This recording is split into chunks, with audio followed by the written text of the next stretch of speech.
तृतीय वर्ष संस्कृत के विद्यार्थियों के वैदिक व लौकिक काव्य एवं गद्य नामक प्रश्न पत्र प्रथम के अंतर्गत हम महाकवि भारवी प्रणीत किरातार्जुनीय महाकाव्य के प्रथम सर्ग का अध्ययन कर रहे हैं।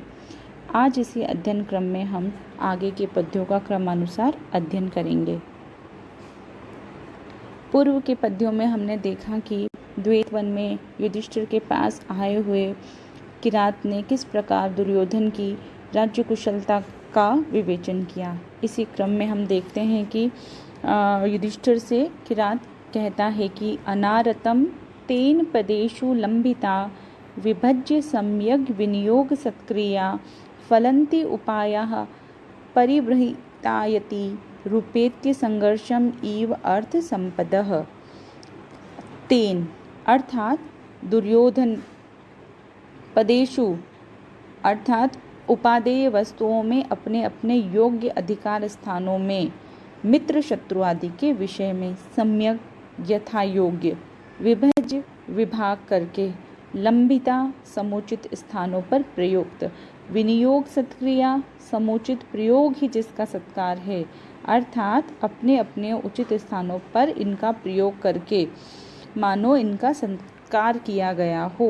उपायाः सामादि उपाय, संघर्षम परस्पर स्पर्धा को, उपेत्य एव मानो प्राप्त करके, परिब्रह्मितायति भविष्य में शुभ सिद्धि देने वाली, अर्थात जिनका परिणाम भविष्य में अच्छा निकले, अर्थ संपद धन धान्य आदि समृद्धियों को, अनारतम लगातार, फलंती फलते हैं। अर्थात अनुवाद है कि उस दुर्योधन के द्वारा उपादेय वस्तुओं या कार्यों अथवा स्थानों पर अच्छी तरीके से प्रयुक्त किए गए समुचित स्थानों पर प्रयोग करना है, जिनका सत्कार करना है, ऐसे सामादि उपाय मानो पारस्परिक स्पर्धा को प्राप्त कर भविष्य में सुखदायक एवं स्थिर प्रमाणित होने वाली धन धान्य आदि संपत्तियों को सदा फलते या देते रहते हैं। भावार्थ है कि दुर्योधन के द्वारा साम दाम दंड भेद आदि उपायों का यथास्थान यथोचित प्रयोग किया जाता है, अतएव वे उसके लिए सदा धन धान्य आदि संपत्तियों को देते रहते हैं। प्रस्तुत पद्य की संस्कृत व्याख्या यदि हम देखें तो वह इस प्रकार होगी। यतो हि दुर्योधनेन सामादीनाम उपायानानाम यथा योग्यम यथा कालम असंकीर्णम अव्यस्तंच विभक्ष्य सम्यक प्रयोगः क्रियते, अतएव ते शुभा आदि संपदः प्रसूवते। प्रस्तुत पद्य में उत्प्रेक्षा अलंकार है तथा महाकाव्य का प्रसिद्ध छंद वंशस्थ इस पद्य में भी है। अगले पद्य में हम देखते हैं कि गुप्तचर युधिष्ठिर से कहता है, अनेक राजन्य रथा अश्व संकुलम तदीयम आस्थान निकेतन आजीरम नयति अयुग्मच्छद गंधीर आद्रताम भृंशम नृपोपायन दंतिनाम मदह। अर्थात अयुग्मत छंद गंधी का शब्दार्थ होगा सप्तपर्ण नामक पुष्प की गंध के समान गंध वाला, नृपोपायन दंतिनाम राजाओं के उपहारभूत हाथियों का, मदह मद जल, अनेक राजन्य रथा अश्व संकुलम अनेक क्षत्रियों के रथ और अश्वों से व्याप्त, तदीयम दुर्योधन के, आस्थान निकेतना आजीरम राज्यसभा मंडप का आंगन, वृषम बहुत अधिक, आद्र नाम पंकिलता को, नयति प्राप्त करा दिया जाता है। अर्थात सप्तपर्ण नामक पुष्प की गंध के समान गंध वाला, राजाओं के उपहारभूत हाथियों का मदजल, अनेक क्षत्रियों के रथों एवं अश्वों से भरे हुए दुर्योधन के सभा मंडप के आंगन को पंकिल बना देता है। भावार्थ है कि सप्तपर्ण पुष्प के समान सुगंध वाला उपहार में प्राप्त हाथियों का जो मदजल क्षत्रियों के रथों और अश्वों से भरे हुए दुर्योधन के सभा मंडप के आंगन को कीचड़ वाला बना देता है। अर्थात दुर्योधन को उपहार में प्राप्त हुए मद स्त्रावी अर्थात युवा हाथियों का मद जल बहकर दुर्योधन के सभा मंडप को गीला कर देता है।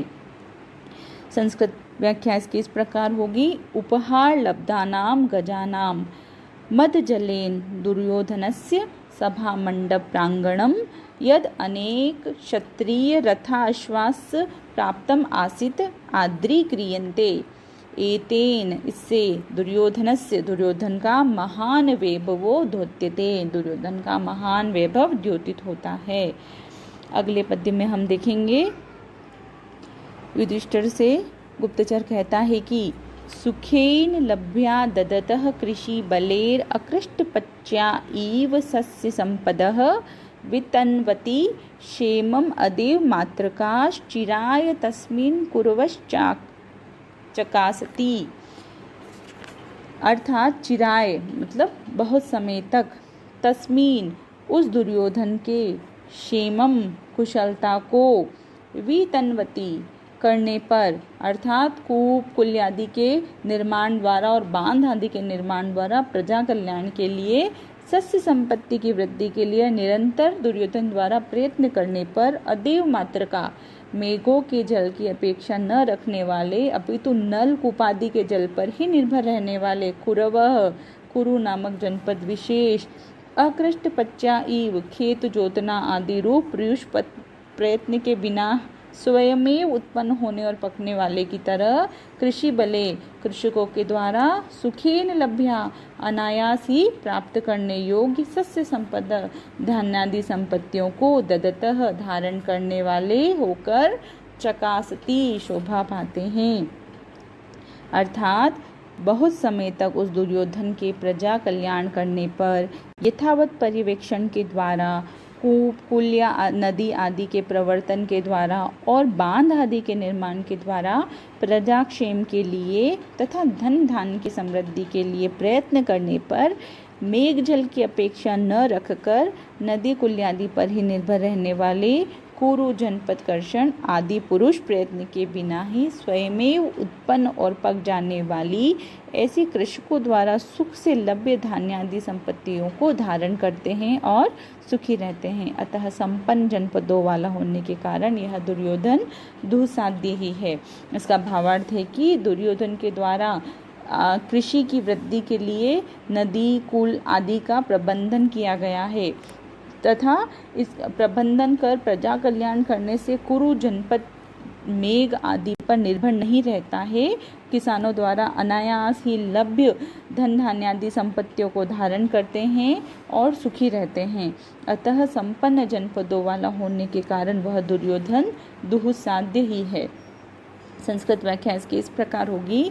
प्रजा कल्याणाय दुर्योधनः बहुविधैः उपायैः प्रयत्न पर आसीत्, अतः कुरु जनपदाः मेघा वर्षण जल निरपेक्षयाः कूकुल्यादि जलेन एव कृषि कर्मणि सफलां समृद्धिमन्तम् आसतः एवंच संपन्न जनपदाधिष्ठितया दुर्योधनः दुस्साध्य अस्ति।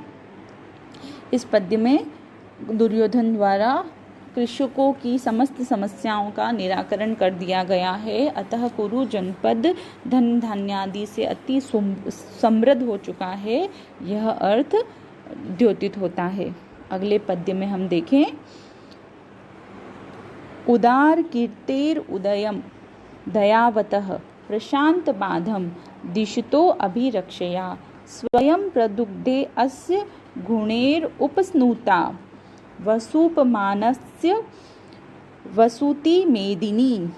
अर्थात उदार कीर्ते महायशस्वी, दयावतः दयालु, अभिरक्षया पृथक पृथक यथायोग सर्वत्र संरक्षण से, प्रशांत बाधम उपद्रवों से रहित, उदयम लोक अभ्युदय कल्याण, दिशतः करने वाले, वसुपमानस्य अर्थात कुबेल तुल्य अथवा अग्नितुल्य तेजस्वी, अस्य इस दुर्योधन के गुणे दया दक्षिणादि गुणों से, उपस्नुता उपस्कृत, मेदिनी पृथ्वी, स्वयं प्रदुग्धे स्वयं ही बहुत अधिक दुही जाती है। अर्थात महायशस्वी, दयालु, सर्वत्र यथायोग संरक्षण द्वारा उपद्रव रहित, लोक अभ्युदय संपादित करने वाले कुबेर तुल्य इस दुर्योधन के द्वारा दया दक्षिणादि गुणों से उपस्कृत अथवा आद्रीकृत पृथ्वी स्वयं धन देती है। जिस प्रकार किसी चतुर व्यक्ति के द्वारा प्रसूता एवं संरक्षिता गो स्वयं दूध देती है, उसी प्रकार गोरू पृथ्वी भी राजा के गुणों से उपस्कृत होकर स्वयं दूही जाती है, अर्थात उससे धन धान्यादि उत्पन्न होते हैं। पद्य का भावार्थ है कि जिस प्रकार नव प्रसूता अभिरक्षिता गो चतुर व्यक्ति के द्वारा दूही जाती है और बहुत अधिक दूध देती है, उसी प्रकार यशस्वी एवं दयालु तथा कुबेर तुल्य राजा के गुणों से उपस्कृत पृथ्वी से स्वयं धन रूप दूध दूहा जाता है, अर्थात दुर्योधन द्वारा अभिरक्षित पृथ्वी धन धान्यादि स्वयं उत्पन्न करती है। संस्कृत सरल अर्थ इसका इस प्रकार है कि यथा नव प्रसूता अभिरक्षिता च गौ विदग्धेन जलेन प्रभूतं दूधं दुह्यते तथैव यशस्विनः दयालो कुबेरोपमस्य दुर्योधनस्य गुणैः उपस्कृता पृथिवी स्वयं धनानि दूह्यते धन धान्यादिकं दयाति इति अर्थः। प्रस्तुत पद्य में वंशज छंद है तथा समासोक्ति अलंकार है। इस प्रकार आज की कक्षा में हमने देखा कि गुप्तचर किस प्रकार दुर्योधन की संपूर्ण राजनीतिक कुशलता का वर्णन युधिष्ठिर से कर रहे हैं। आगे के पद्यों में हम दुर्योधन की अन्य विशेषताओं का अध्ययन करते हुए तत्कालीन राजनीतिक व्यवस्था का सम्यक अध्ययन करेंगे। धन्यवाद।